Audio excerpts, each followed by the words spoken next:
Assalamualaikum warahmatullahi wabarakatuh. Sahabat Radar Tasik ID, kembali lagi bersama saya Sandi Abdul Wahab dalam podcast. Kali ini saya kedatangan tamu Kang Fauzan Hakim. Bagaimana kabarnya Kang? Alhamdulillah. Oke. Kang Fauzan, panggilnya Kang Fauzan ya? Ya, boleh. Kang Fauzan ini adalah konselor Puspaga Kota Tasikmalaya. Nah, berkaitan dengan konselor ini kita ingin membahas tentang bagaimana perilaku keluarga seharusnya yang dilakukan di masa pandemi COVID-19. Ini menjadi penting untuk dibahas dan diketahui oleh semua masyarakat karena di Kota Tasik, Kota Kabupaten atau bahkan senasional itu pandemi virus corona ini sudah mulai memunculkan klaster-klaster dari keluarga. Nah, bagaimana kita bersikap, bagaimana yang seharusnya dilakukan oleh masyarakat khususnya keluarga, saya akan membahasnya dengan Kang Fauzan Hakim. Nih Kang, kemarin juga di Kota Tasik ada klaster keluarga. Secara nasional juga ada klaster keluarga. Ini kan beberapa kasus yang kita ketahui, yang kita temukan bisa dibawa dari suaminya atau ibunya yang bekerja di luar kemudian kembali ke rumah, atau dari tamu, justru ada yang dari tamu kemudian terbawa ke rumahnya. Ya. Nah, barangkali bagaimana keluarga menyikapi ini biar mereka itu tetap tenang, tetap nyaman dan tetap bisa beraktivitas. Ya. Bagaimana Kang kira-kira? Ya, jadi memang kemarin sih yang saya dengar cerita gitu ya, yang terakhir ada satu keluarga itu liburan ke luar pulau gitu kan, terus pulang satu bus itu positif ternyata gitu ya, terus juga tidak diketahui ada yang positif, terus ada yang meninggal, ada pengajian, dan di pengajian itu ternyata tersebar lagi gitu positif. Jadi memang awalnya dari satu keluarga kemudian menyebar ke banyak orang gitu kan. Dan memang terus kemarin juga kan ada korban jiwa ya. Nah, jadi ada 2 orang meninggal kalau nggak salah ya. Nah, dari situ kan memang sebagai warga Tasik kita ada kekhawatiran tersendiri ya. Wah, jangan-jangan ada di sekitar kita nih. Ya, kita. Jadi kita kalau mau ada orang mau datang gitu kan, kita juga agak takut atau kayak gimana gitu ya. Dan itu tidak hanya dialami oleh masyarakat umum gitu. Kemarin juga saya di kebidanan gitu ya. Jadi memang banyak bidan yang sama mengalami hal yang sama. Jadi cemas kalau misalkan dia menangani pasien gitu. Ini pasien positif atau tidak gitu kan. Apalagi kalau misalkan bidannya itu sudah sepuh gitu kan, atau misalkan di rumahnya ada orang tua. Jadi memang kalau di rumahnya ada orang tua kan termasuk usia yang rawan untuk terkena, bukan untuk terkena sih. Terkena bisa ke siapa saja ya. Tapi untuk mendapatkan efek paling parah lah dari COVID itu. Nah, sebetulnya dari sini sebagai warga ya, pemerintah itu sudah menghimbau 3M yang bisa dilakukan oleh warganya. 3M menjaga jarak, mencuci tangan, memakai masker kalau ke tempat umum gitu kan. Karena memang COVID ini tidak akan menular kalau tidak bisa masuk ke salurannya gitu kan. Dan saluran yang penularan COVID itu kan mukosa. Jadi bisa dari hidung, bisa dari mulut gitu. Makanya disarankan untuk menggunakan masker.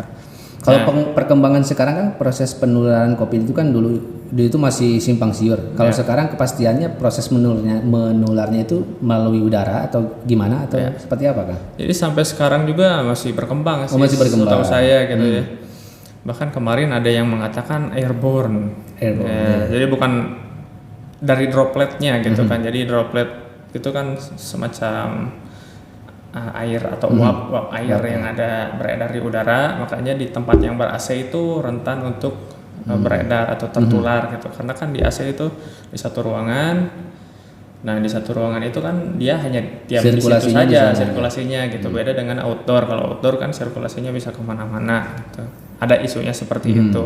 Tapi ya mungkin bisa di cross check lagi ke penelitian-penelitian yang lebih relevan lah, kurang lebih seperti itu.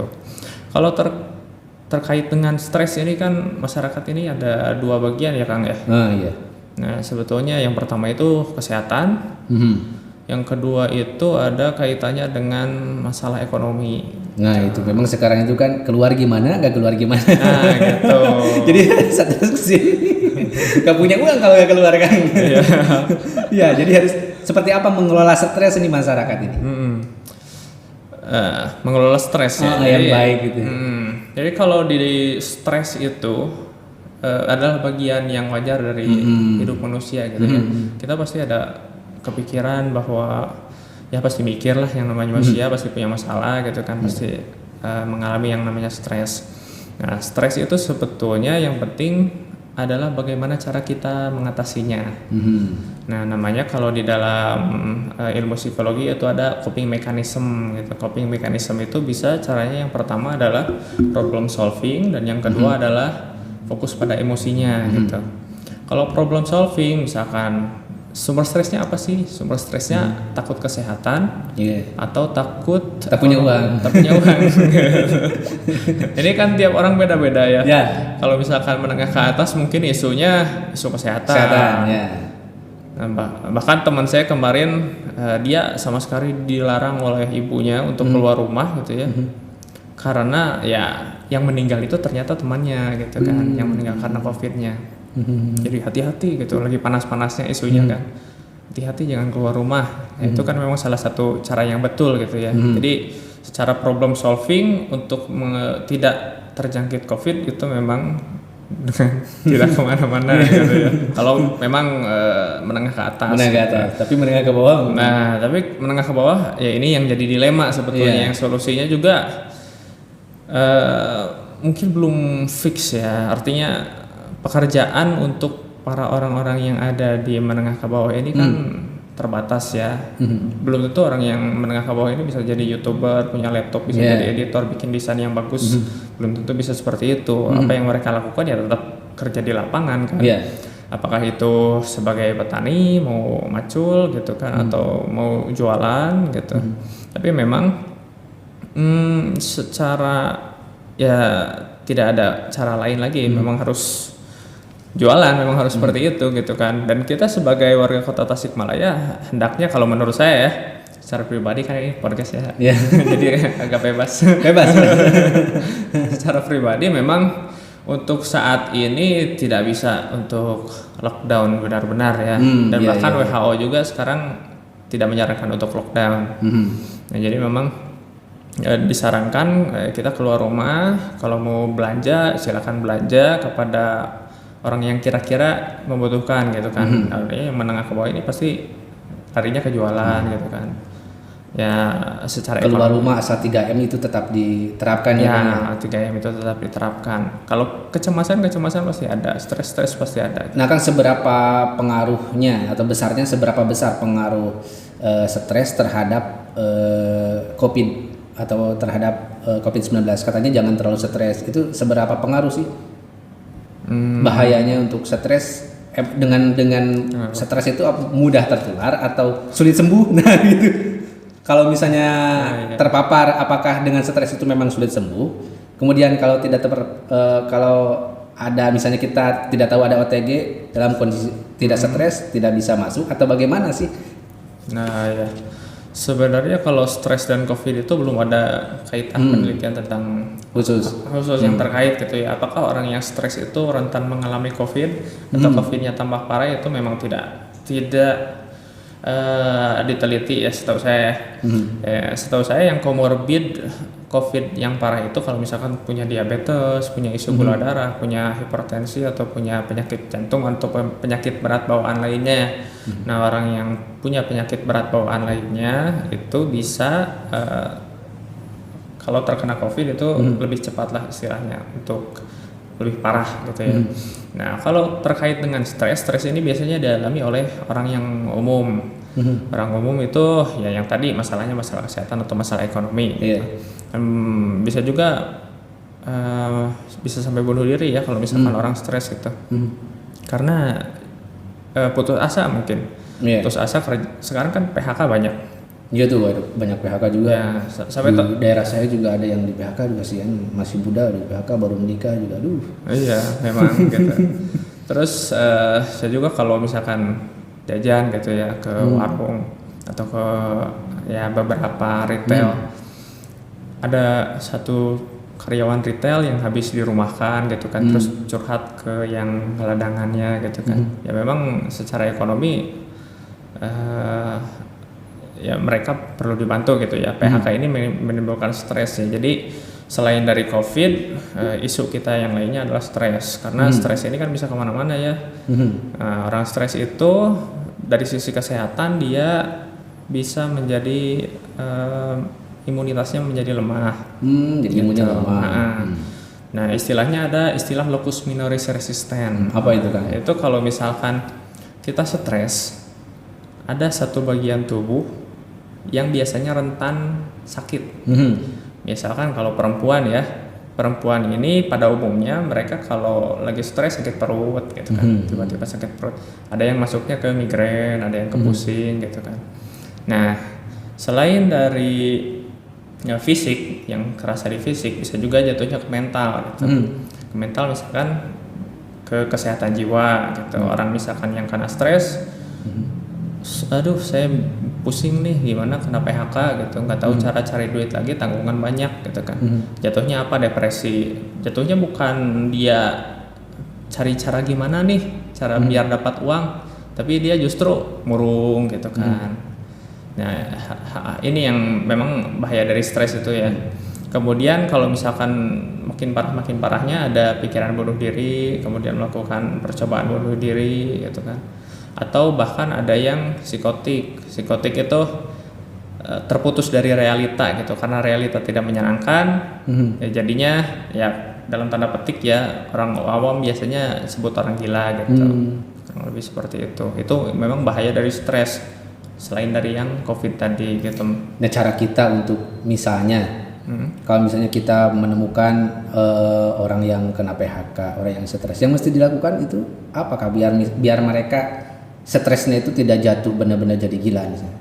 Kita bisa membantu mereka. Ini kan juga kalau misalnya tadi akan menyebut bahwa stres itu bisa menurunkan imunitas.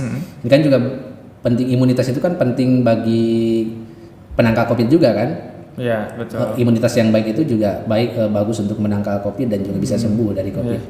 Nah, itu mesti seperti apa sih? Ada memang cara-cara treatment khusus agar misalnya tidak depresi, tidak tidak gila atau apa gitu. Ya. Memang ada yang bisa kita bantu untuk orang lain, atau ada yang kita bisa lakukan untuk diri kita sendiri terlebih dahulu gitu kan. Ya, jadi kan kalau misalkan imunitas itu kan kaitannya tidak hanya dari pikiran tapi juga dari fisik ya. Nah, ada istilah peribahasanya di dalam tubuh yang kuat terdapat jiwa yang sehat. Nah, gitu kan. Jadi memang pertama itu jangan lupa olahraga gitu. Karena salah satu treatment terapi gitu untuk orang depresi biasanya dia disuruh menggerakkan badan gitu. Nah, yang menarik itu dari tubuh kita kan, kita itu mikirnya bahwa pikiran-pikiran, tubuh ya, tapi dua-duanya ternyata satu kesatuan gitu. Atau ada yang menganggap bahwa kita orang itu mikir dulu, punya niat dulu, baru tubuh melakukan. Tapi ternyata kebalikannya juga itu berpengaruh. Misalkan ketika kita jalan-jalan, mood kita naik gitu. Atau ketika kita olahraga, misalkan jalan aja keliling Perum gitu, atau jalan di rumah, atau ya cari angin keluar itu kan ke mood kita juga lebih enak gitu. Nah, kalau itu untuk diri kita sendiri ya. Jadi yang pertama olahraga itu menurut saya nggak ada yang bantah itu untuk bisa meningkatkan imunitas baik secara mental maupun secara fisik gitu. Nah, dan tadi balik lagi kalau yang namanya stres itu yang populer ada yang namanya coping mechanism. Itu coping mechanism. Coping mechanism itu cara seseorang untuk menghadapi stres. Nah, ini penting nih. Gimana tuh? Ada yang problem fokus, ada yang emotion fokus. Kalau yang problem fokus nggak punya duit berarti caranya cari duit. Nah, kalau misalkan tetangganya nggak punya duit, ya berarti kan dia seenggaknya speak up ya, minta bantuan atau minta kerjaan yang bisa dikerjain lah, apalah gitulah. Nah, kalau misalkan dia masalahnya kesehatan, ya gitu minta saran ke siapa gitu kan. Jadi kita kasih info-info gimana sih kesehatan itu kayak gimana, atau misalkan kasih rujukan ke orang yang lebih berilmu atau dirasa kompeten untuk mengatasi masalah kesehatan orang tersebut kan. Nah, ada juga yang emotion focus. Emotion focus itu lebih ke emosi. Jadi kan orang beda ya. Ada yang rasional, yang suka mikir gitu. Kalau misalkan dibahas masalah emosi lah gitu. Bohong lah gitu ya. Kalau misalkan ya masalah perasaan mah itu nggak penting lah gitu ya. Tapi kan ada juga orang yang penting loh gitu masalah perasaan gitu kan. Yang penting itu hati kita tulus, yang penting itu hati kita jernih, menyerahkan diri kepada Tuhan gitu kan. Ya, jadi beda dua tipe orang ya, dan perempuan biasanya yang lebih sensitif soal perasaan. yang saya temui sih biasanya perempuan gitu ya. Nah, emotion focus ini kan bisa macam-macam caranya. Bisa kalau di literatur itu ada meditasi. Tapi kalau misalkan di Muslim, yang orang yang religius itu bisa menggunakan zikir misalkan gitu. Jadi kembali kepada Allah Subhanahu wa taala, kita ya minta pertolongan lah gitu, mencari ketenangan gitu. Kemudian ada juga relaksasi, hirup nafas, buang nafas. Tapi relaksasi yang bagus itu bukan yang rusuh gitu. Oh gitu, bukan yang rusuh. Itu melelah berarti ya. Iya, nanti capek. Tapi pokoknya yang waktu menghirup kita itu lebih lambat daripada waktu mengeluarkan nafas. Waktu menghirup kita lebih lambat daripada mengeluarkan nafas. Ya, itu merelaksasi berarti. Ya itu lebih merelaksasi. Lebih bagus untuk merelaksasi. Jadi misalkan hirup nafas, tarik nafas yang panjang berarti misalkan 5 detik, kemudian ditahan 3 detik, kemudian dibuangnya 8 detik. 5 detik menghirup, 5 detik hirup, 3 detik tahan, 8 detik keluarkan. Ya, untuk detik-detikannya itu tergantung nafas masing-masing ya. Cuma ya aturan jempolnya lah. Itu pengulangannya berapa kali kalau untuk relaksasi seperti itu? Ya sampai tenang. Oh, sampai benar-benar. Nih Kang, terkait dengan anak nih. Ini kan banyak juga, atau di keluarga-keluarga kita khususnya anak itu kan, ketika di masa-masa pandemi itu kita harus membatasi anak-anak untuk keluar rumah. Sedangkan kan namanya juga anak-anak yang sudah terbiasa main di rumah itu kan susahnya minta ampun kalau ditahan di rumah. Ya. Nah, apa yang mesti dilakukan nih oleh orang tua? Memang dilematis ya. Jadi kalau saya pikir ini pendapat pribadi ya. Kalau saya pikir menahan anak di rumah juga kasihan sebetulnya. Ya di rumah ada ponakan, dia main itu cuma dengan mainan gitu. Karena kan di rumah aja ya ceritanya, jadi nggak ada teman-temannya, nggak ada siapa-siapa gitu main di rumah. Dan itu kan secara teori perkembangan kan kurang bagus sebetulnya. Kalau banyak di rumah. Kalau tidak bersosialisasi gitu. Jadi memang pada dasarnya anak terutama usia TK gitu kan. Kalau usia TK kan memang secara bagusnya sih main dengan teman-temannya gitu. Nah, sebagai warga sih kalau ya balik lagi ya pendapat pribadi sih main dilematis ya sebetulnya ya. Yang pertama kalau misalkan kita suruh diam di rumah, kesehatan aman tapi mental ini yang terancam gitu kan. Kalau misalkan dibiarkan di luar, mental oke, tapi kesehatan yang terancam gitu kan. Nah, ya bingung ya. Bingung sebetulnya di situ. Nah, kita ambil jalan tengahnya aja ya. Ambil jalan tengahnya ya main sama tetangga sih, asal kita tahu tetangganya kondisinya seperti apa, kemana-mana gitu kan. Terus ya taatlah dalam menjalankan 3M itu. Ya insya Allah sih nggak akan ada permasalahan terkait dengan COVID. Kurang lebih seperti itu sih. Ini Kang, ada gak treatment khusus untuk memang orang yang benar-benar stresnya itu sudah tidak terkendali tapi belum menjadi gila gitu? Ya, jadi memang kalau yang namanya respon terhadap stres setiap orang kan beda-beda ya. Ada yang jatuhnya jadi murung, ada yang jatuhnya jadi marah-marah terus kan. Kemudian untuk menilai seorang ini punya gangguan jiwa atau tidak kan sebaiknya didiagnosis oleh ahlinya gitu ya. Jadi kalau sekiranya dari keluarga tidak sanggup misalkan ini orang kenapa gitu kan, terus harus diapain gitu, bisa tanya kepada orang yang lebih ahli. Tapi memang itu per case, per kasus. Jadi mau psikolog atau mau psikiater yang menangani seseorang itu memang harus tahu gitu ceritanya kenapa sih, dibaliknya ada apa gitu. Nanti terserah intervensinya, mau dipakai psikoterapi, mau dipakai konseling, atau mau dipakai farmakoterapi. Kalau misalkan masuk ke psikiater itu biasanya udah masuk ke farmakoterapi, dikasih obat gitu. Nah, kalau misalkan sebenarnya gangguan jiwa itu kan, nah ini juga yang harus diedukasi ke masyarakat gitu ya. Gangguan jiwa itu bukan sesuatu yang harus kita tutup-tutupi gitu. Artinya kalau misalkan kita membutuhkan bantuan, ya bisa digunakan gitu. Bahkan setahu saya bisa pakai BPJS gitu untuk merawat pasien yang memiliki gangguan jiwa gitu. Kalau dulu waktu di RSC Cisarua itu yang RSC Jawa Barat, itu dikasih waktu 21 hari untuk pasien BPJS, itu bisa kita ke sana. Nah, kita kan taunya orang yang gangguan jiwa itu yang benar-benar nggak bisa diajak ngobrol gitu kan, yang nggak nyambung sama sekali lah. Ternyata perilaku kekerasan juga di sana diterima. Misalkan ketika normal ya normal, tapi ketika dia stres, dia ambilin celana dalam tetangganya gitu kan, dia nyetel murotal keras-keras gitu kan, terus dia banting segala barang yang ada di rumah, atau bahkan dia mau melukai orang yang ada di sekitarnya misalkan. Nah, itu juga bisa dibawa sebetulnya gitu. Dan kalau mau diuruskan secara gratis gitu juga bisa dengan menggunakan BPJS. Nah Kang, ini terkait dengan stres masih tentang orang gila. Akang pernah mendengar gak orang gila terkena virus corona? Saya belum nih. Saya belum pernah mendengar atau membaca berita ada orang gila yang terinfeksi corona. Ya setahu saya belum, Akang juga belum juga ya. Mereka kan berkeliaran di luar tuh. Nah, mereka itu memang tidak berinteraksi dengan orang.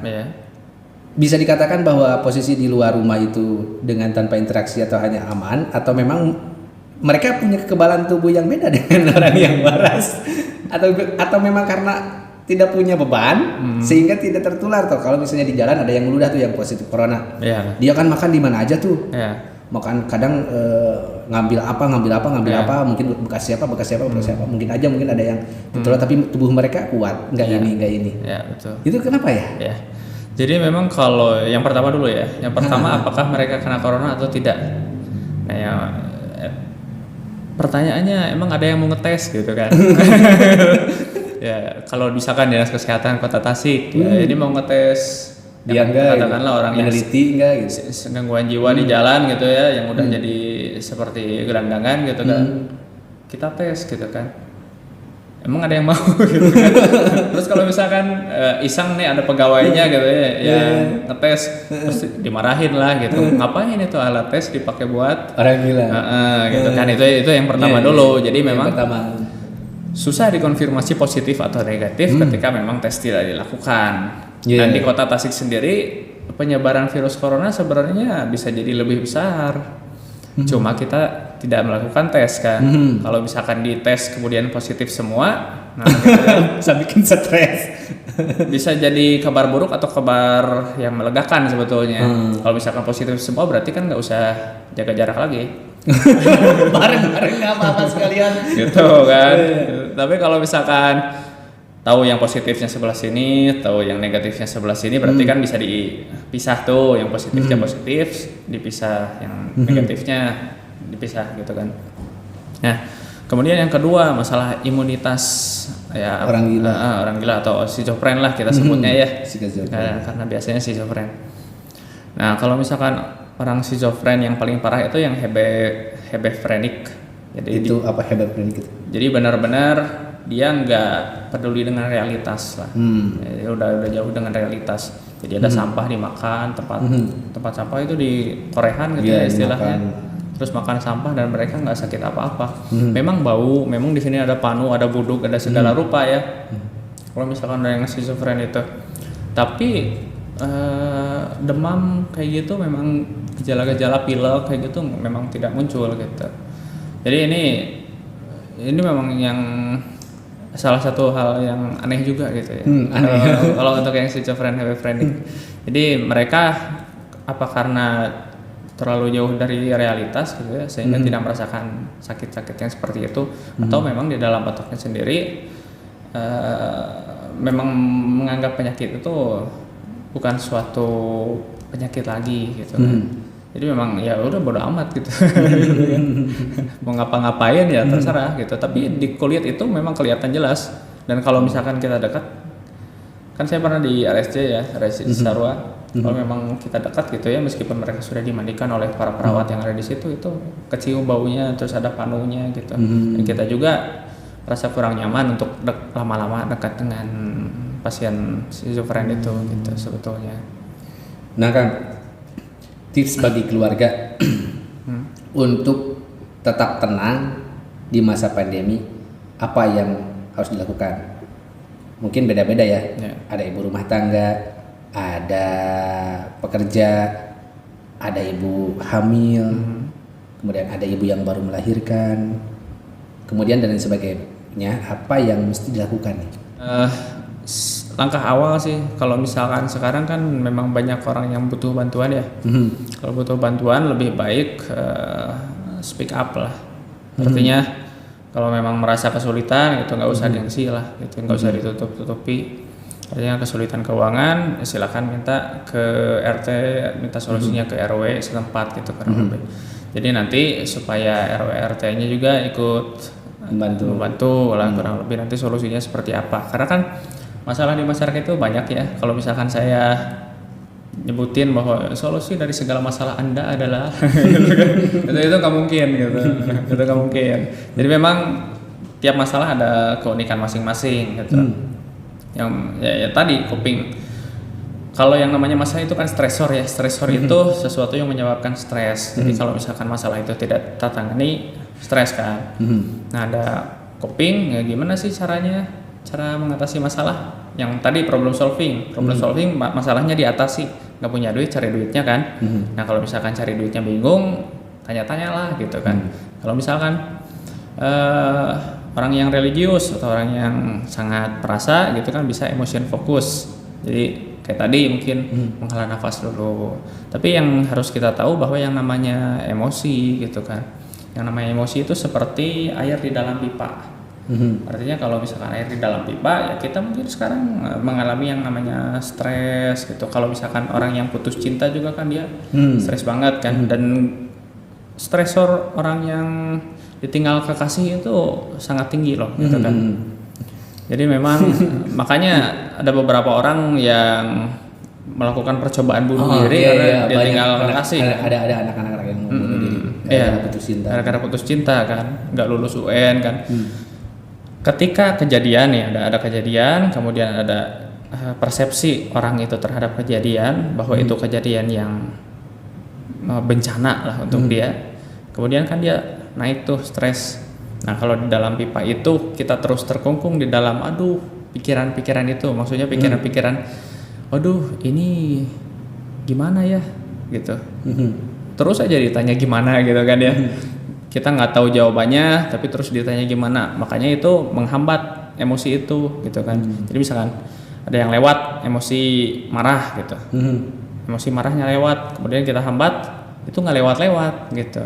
Jadi memang emosi marah, kalau kita marah rasain aja marah gitu. Oh ya saya lagi marah gitu, tapi nanti juga kalau kita paham bisa lewat gitu si emosi marah itu. Jadi ketika ada orang yang misalkan di pemirsa ada kepikiran buat melakukan hal-hal negatif karena emosi tertentu, itu lebih baik ditahan dulu lah gitu kan. Kemudian bisa coba relaksasi, barangkali orang yang nonton ini kan orang perasa gitu ya, yang emotion fokus itu kan bisa yang tadi teknik pernafasan salah satunya bisa zikir juga gitu kan, atau sholat kurang lebih seperti itu yang bisa dilakukan. Jadi memang teknik coping yang populer itu ada dua, yang problem solving, cari kalau misalkan susah mikir sendiri cari bantuan. Kalau terus ada yang emotion focus, cara kita ngelola emosi itu. Apa sih emosi yang kita rasakan? Emosi yang kita rasakan, misalkan saya merasa tidak berdaya gitu kan, karena saya nggak bisa cari uang. Kemudian di satu sisi biasanya orang yang udah terjepit secara ekonomi dia udah nggak mikir kesehatan ya. Ya, pokoknya saya pingin kerja lah, Nyari kurang uang. lebih. Nyari uang aja, mau ketemu orang biarin dia COVID atau enggak gitu, karena memang lebih real lah gitu. Dia nggak bisa bayar cicilan itu lebih real daripada dia kena COVID lah menurut dia kan ya. Jadi memang ya apa yang emosi yang dirasakan ya biarin aja lewat gitu. Ada juga orang yang cara coping emosinya dengan mengekspresikan ke orang terdekat, misalkan curhat gitu kan. Curhat, yang ngedengerin curhat juga nggak usah ngebalas apa-apa sebetulnya kan, tinggal ngedengerin aja gitu. Dengerin kan. berarti itu ya. Baiknya itu dengerin aja dulu gitu. Dengerin aja dulu gitu. Karena misalkan saya curhat ke Kang Sandi ya, Kang saya mau curhat gitu. Baru ngomong gitu aja ya, terus Kang Sandi bilang, itu mah masih mending gitu. Jadi belum didengerin udah dijawab. Berarti jangan dulu kalau mau curhat, biarkan aja dia bicara. Ya, biarkan aja dia bicara gitu. Kadang-kadang kan orang curhat itu mau mengekspresikan emosi yang pertama, atau yang kedua cari solusi. Tapi kebanyakan kan yang mengekspresikan emosi aja. Ingin nyeritain aja. Ceritain aja udah gitu. Bukan mau ngadu nasib kan. Itu masih lu masih mending gitu kan. Gua gitu. Iya. Ini kan masih ada beberapa problema sih di masyarakat, khususnya yang mereka berada di lingkungan yang ada pasien positif COVID. Ada yang ini ada di salah satu tempat bahwa salah satu saudaranya meninggal diduga karena positif COVID. Si keluarganya yang ada itu sekarang ini merasa dijauhi oleh masyarakat. Dan berasa masyarakat itu malah menjadi cuek kepada dia yang bersangkutan. Nah, bagaimana seharusnya respon masyarakat terhadap keluarga yang keluarganya ada yang positif? Sikapnya harus seperti apa? Kemudian biasanya perasaan kalau mereka diacuhkan atau istilahnya dibully lah, istilahnya dibully itu perasaan seperti apa ya biasanya? Atau tingkat stresnya seperti apa ya? Jadi kalau yang saya tangkap ya, ada di satu keluarga itu ada yang meninggal dan diduga karena COVID. Nah terus ada keluarganya yang meninggal itu, dia merasa dijauhi oleh lingkungan sekitar, gitu kan ya. Nah terus ada dilakukan tes kepada keluarga itu semuanya. Hanya tesnya belum keluar sampai saat. Nah orang yang ada di dalam keluarga itu dia merasa dijauhi oleh lingkungan gitu kan. Iya. Gitu kan? Iya betul ya. Seperti itu. Nah, jadi biar pas, biar nyambung. Manage emosi dan stres nih. Nah, pertama sih harus ada komunikasi ya. Komunikasi dulu. Sebetulnya kan kalau kita lihat kalau sebagai orang luar ya, lingkungan sekitar menjauhi itu kan memang mungkin salah satu cara berhati-hati mereka kan, karena dikhawatirkan orangnya positif gitu kan. Ya sebenarnya secara orang luar itu memang masuk akal untuk orang luar itu, orang sekitar itu tidak terlalu dekat dengan dia selama tesnya memang belum keluar, belum bisa dipastikan dia positif atau negatif gitu. Nah, yang di sini mungkin ada RW atau RT-nya baiknya sih mengkomunikasikan gitu bahwa perasaan warga itu seperti itu gitu. Dan memang kan ya menurut saya sih betul gitu. Nah, kalau untuk yang mengalami ya dibully atau tidak itu saya agak ragu-ragu juga ya sebetulnya, kecuali kalau memang ada hujatan langsung gitu kan. Kalau hujatan nggak ada. Hujatan nggak ada. Jangan dekat-dekat sama itu gitu. Positif corona gitu kan. Kalau ada yang gitu beda lagi ceritanya ya. Tapi kalau misalkan nggak ada yang seperti itu kan berarti ya itu masalahnya mungkin dikomunikasi aja gitu.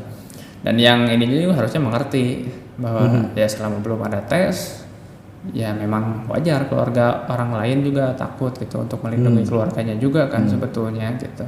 Nah berarti kan yang harus dilakukan ya cepat-cepat aja gitu tesnya diminta atau keluar gitu ke pihak kesehatan ya, pihak kesehatan pemerintah gitu. Sama gini sih, kadang-kadang kan ada yang namanya emotional reasoning kalau manusia itu. Jadi kita asumsi dulu tapi buktinya nggak ada gitu kan. Oh saya dijauhi nih gitu, pasti lagi sebel sama saya gara-gara COVID gitu kan. Negatif Ya, thinking. buktinya apa gitu kan? Harus dibuktikan dulu. Ya, bisa tanya ke diri sendiri, buktinya apa kalau mereka itu jahat atau mau membuli saya gitu kan? Emang ada yang ya kita ngomong yang kasar dulu aja. Ada yang mau mukul gitu, ada yang mau ngejahatin kan enggak juga gitu kan kalau dipikir ke sana mah. Gitu. Terus kita pikirnya juga kalau ada di posisi mereka gimana gitu kan. Gitu. Oh, jadi kita harus sama-sama baik berarti ya. Ya lo dipikirkan ulang lah gitu. Nah, lagi kan itu emosi lagi tinggi tuh. Biasanya kan harus di cross check juga nih kita sama akal kita gitu. Ke yang tetangga juga kita jangan dulu menganggap negatif karena dia menjauhi. Dan kita sebagai tetangga mungkin jangan membuli dia yang mengalami berarti ya. Iya. Dan kalau misalkan dia kan butuh dukungan juga sebetulnya gitu ya. Iya, dukungan. Nah, ya ini mungkin peran sahabatnya di sana gitu kan, atau misalkan tokoh masyarakat yang ada di sana untuk menenangkan lah, memberikan komunikasi gitu kan. Karena memang ya pasti berat ya gitu kan. Yang pertama ada anggota keluarga yang meninggal, bukannya didukung gitu kan. Biasanya kan ada pengajian atau ada apa gitu ya. Tapi dia justru tidak ada yang mau mendekati gitu kan. Mungkin itu yang paling kerasa buat dia gitu. Nah, jadi memang harus ada ya kita bantu lah dukungan dengan doa atau gimana lah komunikasi dari tokoh masyarakatnya. Oke, ini udah panjang lebar kan. Banyak yang kita belum ketahui khususnya oleh saya tentang bagaimana mengelola stres yang baik. Dalam perbincangan itu juga masyarakat mudah-mudahan bisa menerima bagaimana cara kita menjaga diri di suasana COVID dan tetap tenang, tidak stres gitu ya. Baiklah, sahabat radar, beginilah kita berbincang-bincang dengan Kang Fauzan Hakim. Mudah-mudahan memberikan manfaat kepada kita semua tentang bagaimana kita bersikap tenang tapi waspada dalam wabah virus corona yang sampai saat ini belum juga berakhir. Mudah-mudahan pemerintah segera menemukan obatnya dan juga melaksanakan vaksinasi yang sedang digarap oleh pemerintah pusat. Dan jangan lupa semua teman-teman untuk tetap melaksanakan 3M, memakai masker, mencuci tangan, menjaga jarak atau menghindari kerumunan. Sekian, assalamualaikum warahmatullahi wabarakatuh. Waalaikumsalam.